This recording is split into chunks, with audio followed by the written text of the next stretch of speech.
Bu Lacette'mi Gentra'mi?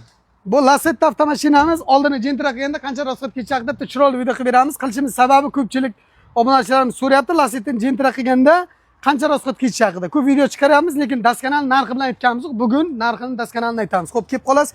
Mana bu fara ochkisi almashadi, обязательно birinchi o'rinda fara ochkisi 400 ming so'm turadi. Xo'p, ikkita fara Amerikanka Xitoy bu, ya'ni Xitoy 700 ming so'm turadi.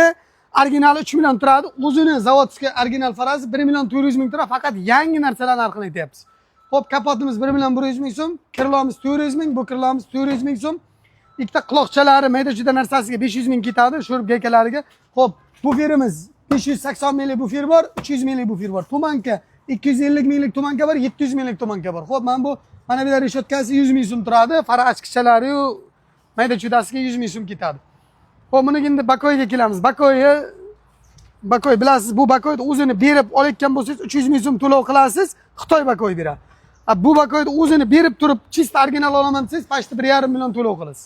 Salon qismiga kelayotgan bo'lsak, salon qismida mana bu akfa printlari bor. Akfa printlarni polni almashtirib, salonni podsvetkalari, tablolarigacha Gentra holatiga, ko'rinishiga ega qilib beradigan bo'lsak, unga 1 million so'm pul ketadi. Ya'ni salon qismiga polik chexoldan tashqari. Kraska materialiga 1 million so'm ketadi, mehnat haqimiz 4 million bo'ladi.